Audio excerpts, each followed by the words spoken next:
நேராக வீட்டு வாசல் தான். முன்ன கூட மாட்டுத்தாவணி வந்து ஏறணும். அதனால வந்து தேவையில்லாமல் ஆட்டோ சார்ஜ் வேஸ்ட்டு. இப்போ இந்த வீட்டு வாசல் தான், காலைல வீட்டு வாசல்லே தான் வந்து இறங்கினேன். அதே மாதிரி அழகா ஒரு நம்பர் வாங்கி வச்சுட்டு இனி அழகா இந்த அடுத்து கிளம்ப போகிறேன். நாளைக்கு நைட்டு நீ அங்கேயே இரு பாண்டிச்சேரிலையே. என்ன சிக்கந்தரு பத்தியா, நான் ஊருக்கே நீ அல்வா கொடுத்தா நீ எனக்கே அல்வா கொடுக்குறிய. நல்லா துணிமணி துவைக்கிறதுக்கு வேலையை வாங்கினேன், நல்லா கைகாலை பிடிக்க விட்ட, அதுக்கப்புறம் ஆழ்ந்த கூட்டம் யோசனை போட்டுருவேன், எல்லாம் இது பண்ணிவிட்டு 3 நாளாக உன் வேலை நடக்கணும். என்னையே குட்டி போட்ட பூனையாட்டம் மாலா மாலா மாலா மாலான்னு இங்கே சொல்லி போட்டு அங்கே நான் மாங்காய் வாங்கி கொடுத்து தெரியல. ஏண்டா நீ நல்லா எனக்கு வாயில் வந்துடு. இப்போ என்ன மயத்துக்கு இவ்வளோ ஃபோன் பண்ணிக்கிட்டு எதுக்கு எடுக்க மாட்டேங்கிறேன் சொல்லி, எதுக்கு எடுக்கலை நீ நான் கேட்குறேன். என்ன அப்படியே 2 பேரும் அப்படியே பவுமானமா? நேற்று வீடியோ எடுத்தேன் ஞாபகம் இருக்குதா? என்ன வீடியோ? என்னவென்று சொல்வதம்மா வஞ்சி அவள் பேரழகை போட்டு விட்டேன்னு வச்சுக்க, அவளைதான் அங்கே அப்படி சந்தோஷம் இருக்காது, சந்தி சிரிச்சு போயிடும் தெருவா. ஏன்னா அந்த மாதிரி ரொம்ப இதாக இருந்து யாருமா பார்க்கல, ரொம்ப நாள் ஆச்சு அதெல்லாம் வீடியோ பார்த்து. எடுத்து வச்சிருக்க மறந்துட்டியா? அதான் 1க்கு 2 எடுத்து வச்சேன். பேச்சுக்கு கூட்டிகிட்டு போய் நான் வீடியோ போடுறேன், நான் எல்லாத்தையும் வாங்கி கொடுக்குறேன், இல்லைன்னா உங்களுக்கு திங்கவே தெரியாது. வரும் நல்லா தான் நான் வாரம் போய் முட்டுனேன். நான் காசு இல்லைங்கிற இப்போ மட்டும் எப்படி வாங்கி திங்கிறேன்? ஓ, நான் இருந்தால் தான் உனக்கு காசு இருக்காது. அவளுக்கு எல்லாம் வாங்கி பிரியாணியும் முட்டை பரோட்டாவும் என்னது காடா கவுதாரி மனுஷங்கறி ஒன்று தான் திங்கலை. பூராத்தையும் வாங்கி கொடுக்குறதுக்கு காசு இருக்கா? இல்லைப்பா ரூமுக்கு காசு இல்லைப்பா, சாப்பாடுக்கு காசு இல்லைப்பா. நான் கூட துணிமணி எப்படி அவள் எல்லாம் உன் தங்கச்சியை போடுறது பூரா அவளுக்கு துணிமணிக்கு நீ தான் காசு கொடுத்து வாங்கி நீ வாங்கி ஷாப்பிங் போகணும். நான் வந்தனே, எனக்கு ஒரு ஜட்டி ஒரு சரி விடு, ஒரு நைட்டினாவது வாங்கி கொடுத்தியா? ஒரு டாப்பு ஒரு பேண்ட் உனக்காக தான் 6 வருஷமாக வாழ்ந்துக்கிட்டு இருக்கேன். என்கிட்ட காசு 1000 ரூபா இருந்துச்சு. அதுலேயும் 600 ரூபா அந்த ஆஃப் டேக்கு அந்த ரூமுக்கு பே பண்ணேன்னா, பாவமே கஷ்டப்படுதே காசு இல்லாமல் சொல்லிட்டு 600 ரூபா கொடுத்துட்டு வேலை செய்கிற அக்காவுக்கும் தண்ணி பாட்டிலுக்கும் மட்டும் நீ கொடு, ஏன்னா அது கையில் காசு இல்லைன்னா கூட ஜிபே பண்ணிடுறேன்னு சொல்லி தான் நான் கொடுத்துட்டு வந்தேன். காசு இல்லாமல் கஷ்டப்படுறேன், நான் எங்கேயாவது ஊருக்கு போய் ரெடி பண்ணி தரவான்னு தான் நான் கேட்டேன். வேணாப்பா, அப்புறம் அது ஒரு கடன் சொல்லி ஏற்கனவே ஒரு பிள்ளைகிட்ட கிட்டத்தட்ட 35,000 வரைக்கும் சேர்ந்து போச்சு. சரி சம்பளம் வந்தாலும் போட்டு ஆளு பதியாக கட்டிடுவோம் அப்படின்னு சொல்லிட்டு அந்த தைரியத்தில் தானே நான் வாங்கி செலவழிச்சுக்கிட்டு இருக்கேன். சொல்லு பார்ப்போம். அப்போ அங்கே வர்ற வரைக்கும் ஒரு நடிப்பு நடிச்சுக்கிட்டு இங்கே வந்தவனும் ஒரு நடிப்பு நடிக்கிறியா? அப்படியே பக்கத்தில் போய் உட்காந்தோம், அப்படியே டைப்பாக மூஞ்சி மாறிடுச்சு. உடனே நேற்று அம்புட்டு கிழிச்சா அம்புட்டு கேவலங்களை எப்படி ஒன்னால மட்டும் இப்படியெல்லாம் மாற முடியுது? எனக்கு இப்பெல்லாம் மாறவே முடியலை. புரியுதா? இந்த உனக்கிட்ட ஒரு மாதிரி பேசிட்டு நீ இப்போ தான் வீட்டில் இல்லை. ஏன் நான் நினச்சா போய் அவனை பார்த்துட்டு வர முடியாதா? பாலவநாயத்தை இல்லை பாலவநாயத்துக்கிட்ட ஃபோன் பேச முடியாது, எதுவும் பண்ண முடியாதா?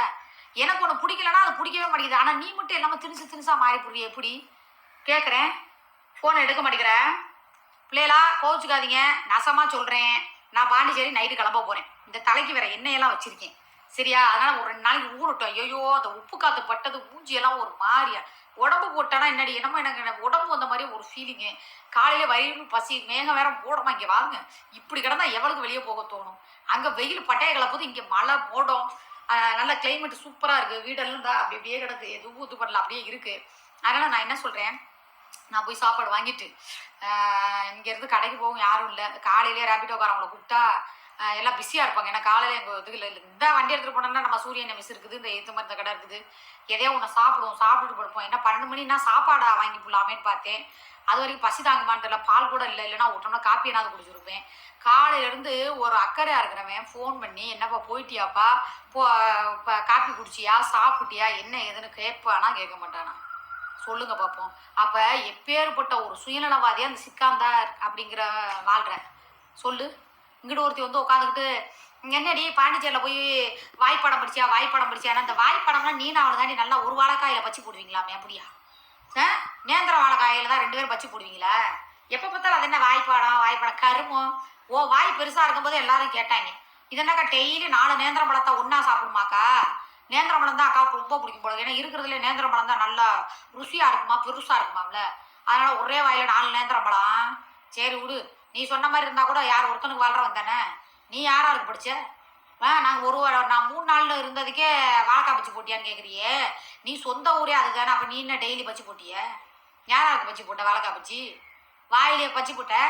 இந்த அவளையும் கூப்பிட்டுக்க, அவளும் நல்லா பச்சி போடுவாளாம். போட்டனால தான் கூட இருந்தவனே சொல்லியிருக்கேன். யார் கள்ளப்பூசி சரத்து நல்லா வாழைக்காய் பச்சி போடுவாளாம் வாயிலேயே. நல்ல டேஸ்ட்டாக இருக்குமா, அப்படி போடுவாளாம். அவள் அதில் தான் ஸ்பெஷலிஸ்டான். இவன் நீங்கள்லாம் உட்காந்துக்கிட்டு அடுத்தவளை பேசிக்கிட்டு இருக்கீங்க ஏண்டி? சரி அப்படியே இருந்தால் கூட எனக்கு ஏதாவது ஒன்றுனா என் கூட வாழ்கிறவனை தானே தேடி போனேன். ஐயா அவன் இல்லையே, அவன் இல்லாத கேப்பில் இந்த நீ அனுப்புனிய தூதர் அந்த மாதிரி அவர்கிட்ட பேசி ஏய் அவன் இல்லடி ஏதாவது பேசுகடி நான் வர்றேன் இல்லை வந்து வீட்டுக்கு வர சொல்லுங்க அப்படின்னு சொல்லி பேசிக்கலாம்ல. அவனை தேடி தானே போனேன், வாழ்றவனுக்கு தானே போனேன். அப்போ கூட உண்மையாக தானே வாழ்ந்துக்கிட்டு இருக்கேன். நீனா எப்படியாவது என்னை வந்து ஏதாவது ஒரு பட்டத்தை கட்டி ஏதாவது ஒன்று பண்ணிடுவோம் தான் பார்க்குறேன். முடியலை. நல்லா முக்கு. நீ முக்குன்னு முக்குனாலும் ஒரு மயிரம் அங்கே கிடைக்க போகிறதில்ல. இந்த அவளை முடி நான் பார்த்தேன் 2 பவுனுன்னோடி அப்படியே திறந்து காமிச்சிருவா லம்பா. அதனால் இந்த பவுனு இந்த பணம் இந்த ஆசை ஆண் அழகன் இதுக்கெல்லாம் மயங்க மாட்டேன், புரியுத? அதனால தான் நீ பொட்டச்சி அனுப்பியிருக்க சொல்லு. அதனால தான் நான் அவளை அனுப்பின தூது. நீ எதுக்கு கிழிக்க வந்த, என்ன கிழிக்க போறேன்னு நானும் பார்க்குறேன். சரியா? அங்கே இருந்துட்டு அவட பயந்துட்டேன் மதுரையில் தான் இருக்கேன். சரி பிள்ளை.